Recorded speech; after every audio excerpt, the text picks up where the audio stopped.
Budameru వరదపై special chief secretary సంచలన comments చేశారు. బుడమేరుకు గండ్లు పడతాయన్న సంగతి తెలియదన్నారు. అయితే 35,000 క్యూసెక్కుల వరద వస్తుందని ముందుగా తెలుసన్నారు. గోదావరి జిల్లాల్లో వరద వస్తుందని చెబితే మాకు తెలుసులే అంటారని, అలాంటి సమస్య బుడమేరు దగ్గర ఎదురైందన్నారు ఆర్పి సిసోడియా. ఇక 2 లక్షల మందిని సురక్షిత ప్రాంతాలకు తరలించడం అసాధ్యమన్నారు. ఒకరోజు ముందు దీంట్లో వస్తుందనేది మాకు తెలిసింది. అంటే అప్రమత్తం ఉన్నారు టు సమ్ ఎక్స్టెంట్. వాళ్ళకి మనము కొంతవరకు ఒక మన అడ్మినిస్ట్రేషన్కి మాత్రం ఇది అప్రమత్తం చేయడం జరిగింది. కానీ ఇప్పుడు ఇష్యూ ఏమిటంటే మనం ఎంత 2 lakh కంటే ఎక్కువ ఫ్యామిలీస్ కోసం మాట్లాడుతున్నాం. Now at any rate evacuation చేయాలన్నా సపోజ్ మనకి ఇది తెలుస్తుంది అయినా ఇప్పుడు మోర్ దెన్ 24 hours బిఫోర్ మనం చెప్పలేం. ఇలాంటి సిచ్యువేషన్లో ఇంత పెద్ద మొత్తంలో ప్రజలని తరలించడం ఎంతవరకు పాసిబుల్ అనేది కూడా మనం చూసుకోవాలి. లెవెల్ పెరుగుతుంది, దయచేసి వెళ్ళండి అంటే ఇక్కడ అయినా లంకా గ్రామాల్లో అయినా గోదావరిలో ఉన్న గ్రామాల్లో వీళ్ళు లేదు మేము చాలా వరదలు చూసాం, అది తగ్గిపోతుంది దీంట్లో ఉంటారు. కొంతవరకు వాళ్ళని తరలించడం జరుగుతుంది, కొంతవరకు వాళ్ళు కూడా మా ఫోర్స్బలీగా ఇవాక్యుయేట్ చేయడం అనేది కొద్దిగా complicated situation. Special chief secretary comments కి సంబంధించి పూర్తి డీటెయిల్స్ అందిస్తారు మా కరెస్పాండెంట్ సతీష్. చెప్పండి, బుడమేరు గండ్లు పడతాయి అనే సంగతి తెలియదు అంటే ఆయన ఉద్దేశం ఏంటి? పూర్తిగా ఆయన స్పీచ్ సారాంశం ఏంటి సతీష్?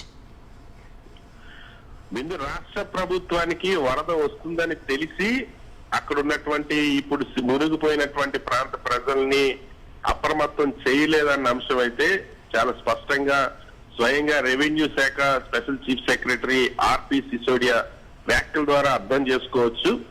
మీడియాతో మాట్లాడినటువంటి ఆర్పి సిసోడియా మీకు వరద వస్తుందని తెలుసా లేదా, తెలిస్తే ఎందుకు ప్రజలను అప్రమత్తం చేయలేదని మీడియా ప్రశ్నించింది. దానికి సమాధానం చెప్తూ ఆర్పి సిసోడియా వరద వస్తుందని తెలుసు, అడ్మినిస్ట్రేషన్ కూడా మేము అలర్ట్ చేశాము, కానీ 2 లక్షల మందిని ఆ సురక్షిత ప్రాంతాలకి తరలించాలని మేము వెళ్ళమని చెప్పినా వాళ్ళు వెళ్ళరని అనుకున్నాము. గోదావరి ప్రాంతాల్లో అయితే గోదావరికి వరదలు వచ్చినప్పుడు లంక గ్రామాల ప్రజలైతే వరద వస్తుంది మేము సురక్షిత ప్రాంతాలకు వెళ్ళాలంటే మాకు తెలుసులే అని చెప్పి వెళ్లకుండా ఉంటారు. ఇక్కడ కూడా అలాగే అనుకున్నామని అర్థం వచ్చేలాగా ఆర్పి సిసోడియా మాట్లాడడం అన్నది అందరిని ఆశ్చర్యపరిచింది. సో 2 లక్షల మంది ప్రజలు మునిగిపోయారు నీటిలో. బుడమేరుకి గండ్లు పడే వరద ప్రవాహం పెరిగితే గండ్లు పడతాయన్న సంగతి అందరికీ తెలుసు, కానీ గండ్లు పడతాయన్న సంగతే తెలియదని ప్రభుత్వం చెప్తారు. ఎందుకంటే రెవెన్యూ శాఖ ప్రిన్సిపల్ సెక్రటరీ స్పెషల్ చేస్తుంటే ప్రభుత్వం, ఎందుకంటే మొత్తం డిజాస్టర్ డిపార్ట్మెంట్ ని రెస్క్యూ ఆపరేషన్ అన్నింటినీ కూడా మానిటర్ చేసేది రెవెన్యూ శాఖనే. అంతేకాకుండా అడ్మినిస్ట్రేషన్ కూడా మేము ఇన్ఫార్మ్ చేశాం. అంటే చాలా స్పష్టంగా ప్రభుత్వానికి పూర్తిగా ఈ వరద పైన అవగాహన ఉంది అని కూడా తెలుసు. అయినప్పటికీ ప్రజలు వెళ్ళాలనుకుని అప్రమత్తం చేయలేదని చెప్పడం అనేది వివాదాస్పదం. కానీ సతీష్, ఒక్క విషయం చెప్పండి, మనం తరచుగా చూస్తూ ఉంటాం ఎన్డీఆర్ఎఫ్ మెసేజ్లు మనకు వస్తూ ఉంటాయి. ఎవాక్యుయేట్ చేయడం చేయకపోవడం ఒక పద్ధతి, కానీ ఒక డిస్క్రిప్టివ్ గా అసలు ఏం జరుగుతుంది, పెద్ద ఉరుములు వస్తాయి మీ ఏరియాలో ఇంత వర్షపాతం నమోదవుతుంది, ఒక పారాగ్రాఫ్ అంత పెద్ద మెసేజ్ ని వాళ్ళు ఫార్వర్డ్ చేస్తూ ఉంటారు ఇలాంటి డిజాస్టర్స్ సమయంలో. ఆ ప్రయత్నం అయినా చేశారా పోనీ? ఎక్కడ కూడా ఈ వరదకు సంబంధించినటువంటి ప్రజలకు ఎటువంటి అప్రమత్తం కూడా చేయలేదు. పూర్తిగా గేట్లు ఎత్తేసిన తర్వాత కూడా ఏదైతే వెలగలేరు రెగ్యులేటర్ దగ్గర బుడమేరుకి సంబంధించిన ఛానల్లో వెలగలేరు రెగ్యులేటర్ దగ్గర గేట్లు ఎత్తేసిన తర్వాత కూడా అప్రమత్తం చేయలేదు.